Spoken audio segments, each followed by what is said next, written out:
we could probably safely say that self-worth, everything ends up pointing to that for the driver of any of our patterns. Worthy of love, and then how we acquire or attain or receive that love is where all of our patterns come in. It's the child that didn't receive the attention slash love that it could have, not by any ill intent most of the time of the parents, but they were doing the best that they could, and they simply didn't receive the love in the way that it kind of needed in those moments. So it finds ways, really clever mechanisms to receive attention slash love.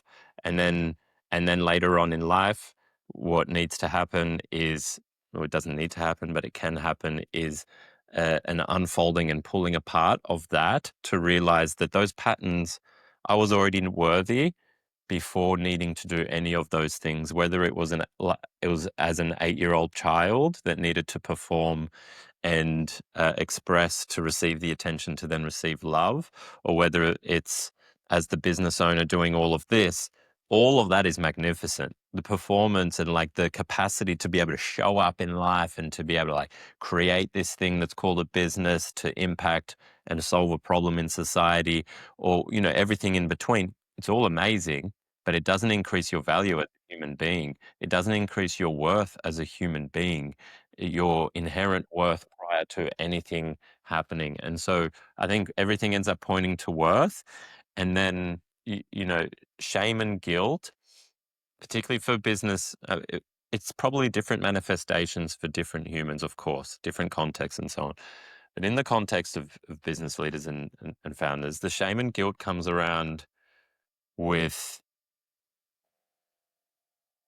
a lot of the humans that I'd work with know somewhere deep down inside, and they even communicate it sometimes, I want to be a better person to be around. So there's a shame and guilt around how maybe they've been showing up as a human relationally in their personal lives, but also often with their teams and so on.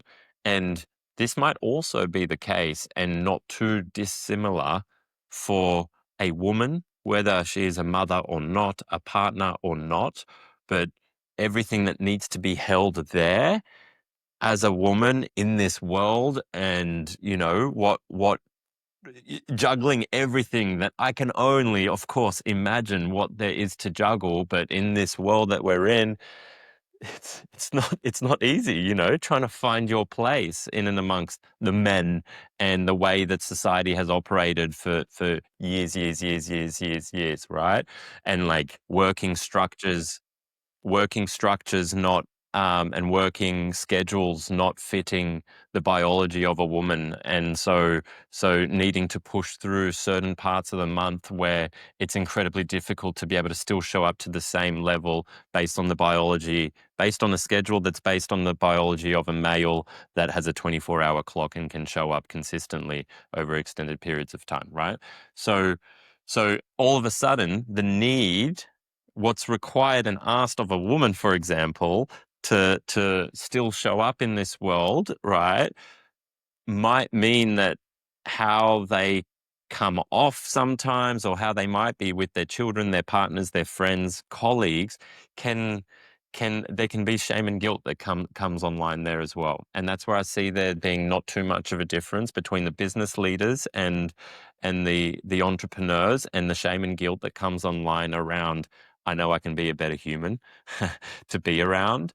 And that might come up for women and or mothers as well. A lot of what I aim to do and how I can maintain a level of capacity is through these practices that we're speaking through today. I've been able to, yeah, to apply those in lived time. Thanks to you, Dan and Sarah, holding me accountable to those. I can't tell you how useful and helpful that has been, because I'm in a very busy season, a very highly stressful season.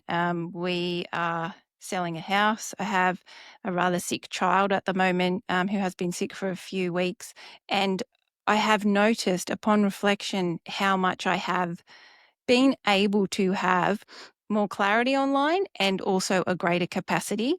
And I was reflecting recently in the shower, where we do most of our reflecting time.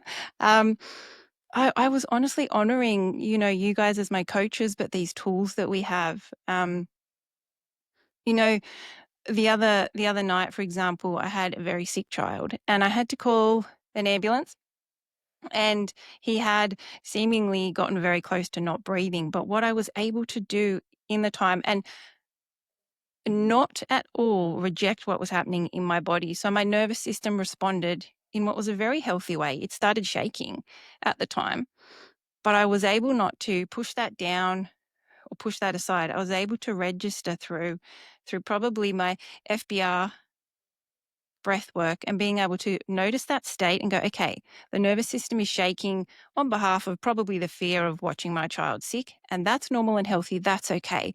Let's let that go. I let it shake. That was cool. And then I was able to talk to it was my son. I was able to talk to him calmly. And I'm like, okay, cool. So not only am I now have the capacity to hold this state, I've actually got some space in mind, you know, my sitting practices. I'm on a 40-day streak now. So I was able to speak calmly and hold that while also shaking, but not feeling panicked in any of that. And what really brought it home was, and this is one of the greatest things I think a mother could hear, and really any woman in a situation that would be similar to this. But my child said to me, only 2 days later, "Oh, Mum, I couldn't breathe and I felt awful and I thought I was going to die." He's young. So he said, "I thought I was going to die, but I just looked at you and you were so calm." And I thought, okay, Mum's calm. So everything's going to be okay. And that is a lived experience of this stuff that we're talking to. And I feel so honored to be able to have had these tools and these modalities that have come from both you two and Edward. But in terms of, I have a regular sitting practice that I'm now holding myself accountable. I do myself, I go through FBR breathwork sessions myself. And then I can also apply some of the, the NLP coaching and things like that. But that's what it means to be a woman in this world right now, is to engage in practices that give me space. And it's not about regulating. It wasn't like a regulation thing at the time I regulated. I was like, cool, nervous system's doing this thing. It's shaking and that's okay. Yeah, well, I loved I loved hearing that, and we're on this podcast, and where FBR breathwork as a modality and practice gets a fair mention, and then there's practices like meditation, and there's a whole bunch of other practices, right? And I think that's a great example. What you shared, Mel, it's a great example of, at least, my philosophy with this and with living, is that it's really important to note that the work, we have the practices to allow us, to give us more ease of access to be able to handle those intensities, the things that are playing out, and it might be a child that's sick in the moment. Yeah.